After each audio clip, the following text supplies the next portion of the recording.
Assalamualaikum warahmatullahi wabarakatuh. Perkenalkan, nama saya Dwi Lukman Saputro dari Prodi Sistem Teknologi Informasi dengan NIM 24121032 ingin menjelaskan tentang memori internal. Sebelum itu, memori internal ada dibagi menjadi tiga, yaitu yang pertama RAM, Random Access Memory, yang kedua adalah ROM, Read Only Memory, dan yang ketiga adalah Cache Memory. Oke, masuk ke penjelasan yang pertama.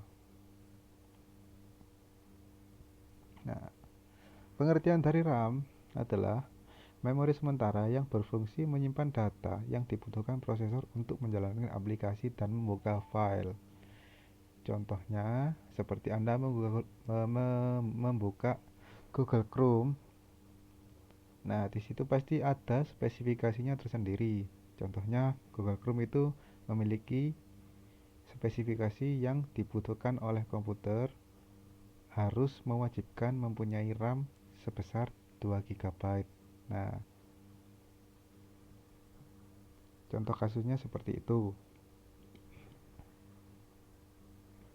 Fungsi dari RAM sebagai berikut adalah membantu prosesor mengakses data dengan cepat, multitasking dan meningkatkan kinerja perangkat, dan memungkinkan perangkat menjalankan aplikasi dengan cepat. Sebenarnya ini itu tergantung dengan tipe RAM dan DDR RAM. Untuk lebih lanjutnya bisa search Google atau mencari materi teman-teman yang lain yang spesifik dengan DDR. Selanjutnya adalah ROM, Read Only Memory.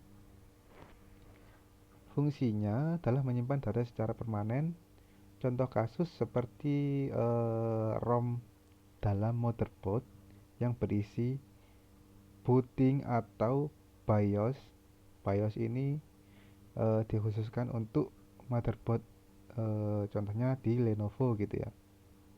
Nah, di firmware tersebut itu tidak bisa diganti dan harus khusus Lenovo. Jika firmware tersebut diinstal ke dalam ROM yang berbeda firmware, contohnya firmware dari Asus, maka akan terjadi boot loop atau matot. Selanjutnya, fungsi ROM sebagai berikut: menyimpan kode booting, alat distribusi software, dan menyimpan data dengan keamanan terjamin. Selanjutnya, pengertian cache memory. Memori tambahan yang berfungsi untuk menyimpan data sementara yang sering digunakan oleh CPU. Cache memory dapat mempercepat akses data dan meningkatkan kinerja komputer. Berikut adalah fungsi cache memory: mempercepat proses akses data, meringankan kerja prosesor, meningkatkan performa memori, membantu menjaga kinerja mesin, meningkatkan produktivitas pengguna. Cara kerja cache memory adalah cache memory mengambil data yang sering digunakan oleh CPU dan menyimpannya di cache memory saat CPU membutuhkan data. Contoh kasusnya itu seperti saat Anda menggunakan WhatsApp. Nah, saat Anda menggunakan WhatsApp, CPU akan mengambil data dari WhatsApp tersebut dan akan disimpan ke dalam cache memory. Nah, saat WhatsApp di close atau dipaksa berhenti, cache memory akan tetap tersimpan di prosesor.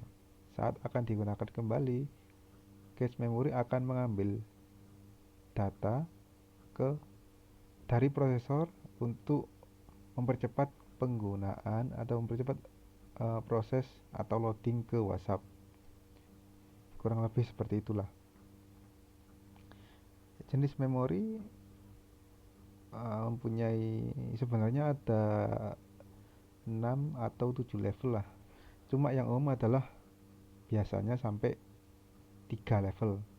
Cuma ini saya tulis 4 biar sedikit familiar. Ya, L1 atau level 1, L2 level 2, L3 level 3, L4 level 4. Berikut kesimpulan dari presentasi saya adalah RAM adalah memori sementara yang menyimpan data dan program yang sedang berjalan. ROM, memori permanen yang berisi instruksi awal sistem atau firmware.